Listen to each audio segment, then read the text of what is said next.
Building a time wealth business is not about getting rich. It's about creating a balance of time and money so you can get back to doing the things you love most, whether it be spending more time with your family, traveling, learning new skills, or whatever you want.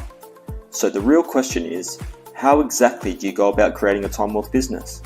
Well, that's what this channel is all about, and each episode will give you another piece of the puzzle.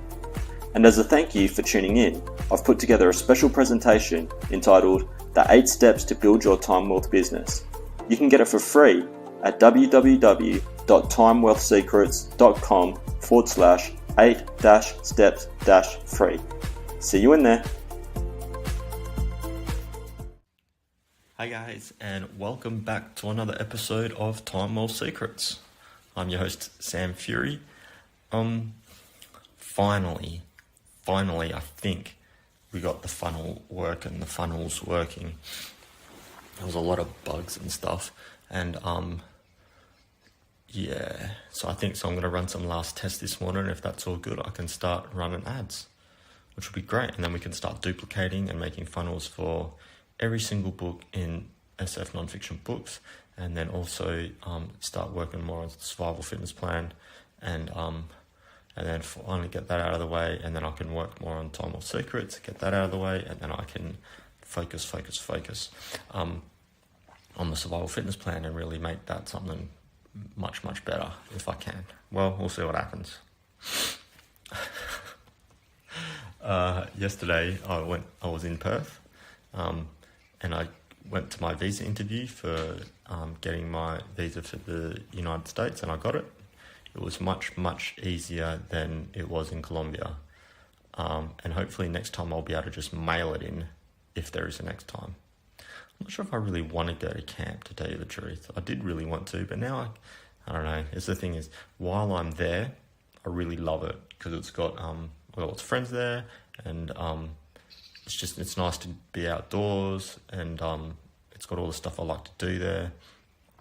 Like I can go mountain biking, I can go swimming, I can do all the survival fitness plan stuff pretty much.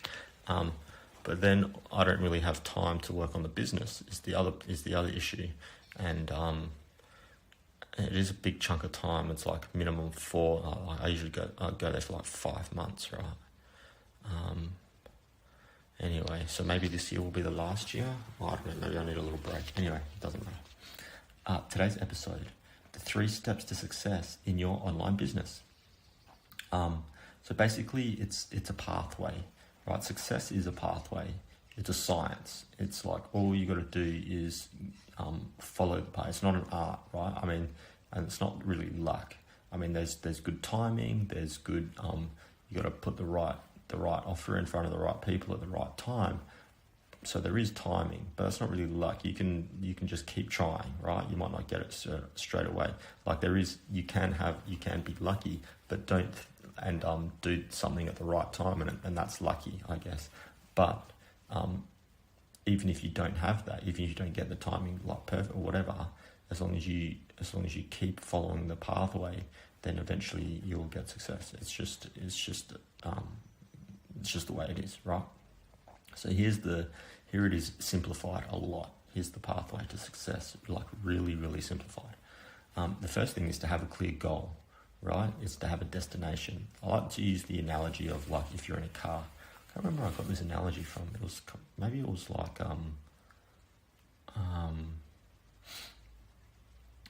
what's that book by Napoleon Hill? Think and Grow Rich. I think he uses this analogy. So you're in a car, right? If you don't have a destination, like if you're just on a Sunday drive, you'll never get anywhere, right? So the very first thing you need is have a clear goal, a destination.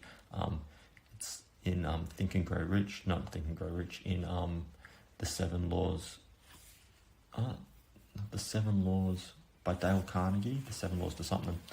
It's called Start with the End in Mind, right?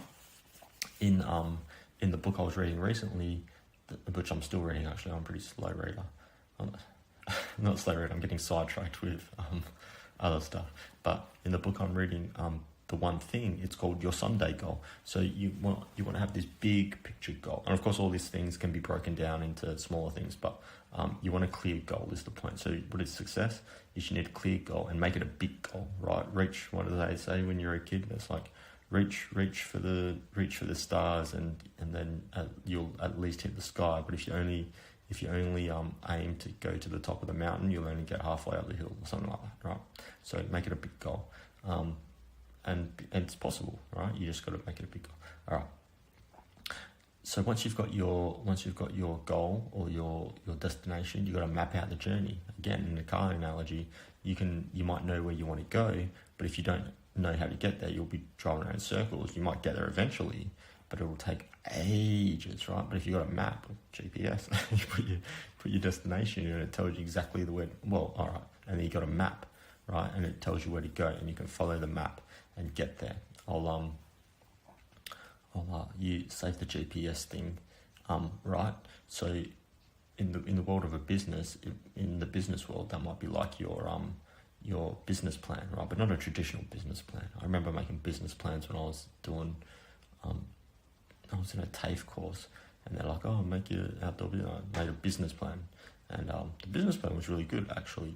I got a good grade for that,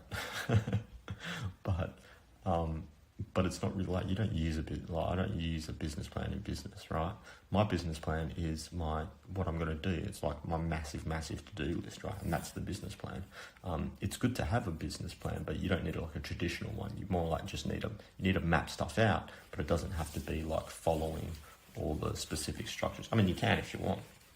That makes you feel better, right? If that's actually what you're going to use, but the business plan should just be what you're going to use. I guess it's different because we're kind of like time off businesses, internet business. A lot of them are bootstrapped, right? I guess if you want to get investors or whatever, if you need funding or you go into a bank, well then you probably do need a business plan. But if you're not doing that, then just make something that you're actually going to follow. All right. And the other thing you can do is, and this is where I'm like going back to the car analogy. So like you've got a paper map, you follow it. So you get it and you work it out the way, and then you follow it, right? The other version is to have a GPS, right? You just plug in the destination, and that will tell you. And when that translates to the business world, that's you find someone that's already where you want to go, right? You model them, and you just do what they do. Yeah. So, and there's lots of examples like, but no matter what your business is, probably someone's very successful in it, and there's a good chance that they've written it down somewhere, or you can contact them and get them to coach you or whatever, right? So model someone else. So there's map out your journey. All right, and the third thing is to focus. Once again, the one thing, right? Just concentrate on that.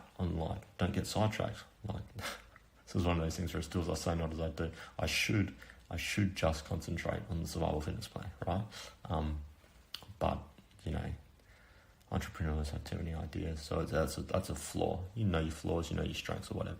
All right, but you should just concentrate on that one thing, right? And follow your plan and be flexible in your plan. Like you don't have to follow it blindly into oblivion. You might get it wrong, and it's got to change. And every week, every day, even every week, every month, you have to reassess these things, right? Once a year, reassess where you want to, like the end goal, and then once a month, reassess what things you can achieve in the next month, and every week you reassess what things you're going to achieve in that week, and every day, even every morning, you like reassess. All right, this is what I'm going to do today. This is the big domino I'm going to knock over every day, right? And don't multitask. Multitask doesn't work. It's just it takes up more time to switch your brain over and to reset all your mind, all your things, and like get all the preparation out for the next thing. And by the time you do that, you've wasted a lot of time. All right. So that's it, guys. That's like the 3 basic steps to success in any business, not just internet business, and actually any goal in life. Like whatever you want, right? Good relationships, good with your husband or wife, good relationships with your kids, business, general money. I know there's a lot more areas in life besides relationships and money. I'm just drawing a blank right now. Your health, right? If you want to lose weight, right? Well, what's your how much weight do you want to lose? All right, then how are you going to do it? and then do it, right? It's basically it. You find out what your goal is, you plan out how you're going to get to the goal, and then you just do your plan, you follow your plan, and that's success in anything. It's the 3 steps to success in anything you want. All right, that's it for today, guys. Thanks for tuning in, and I'll see you again next time. Bye. Thanks for tuning in to Time Wealth Secrets. I hope you found some value in this episode. If you did, please like and share it so more people can discover it and learn how to build their own time wealth business. And if you haven't already, don't forget to subscribe to the channel so you can be notified as soon as the latest episodes are released. Finally, remember to claim your free presentation entitled The 8 Steps to Build Your Time Wealth Business. You can get it for free at www.timewealthsecrets.com/8-steps-to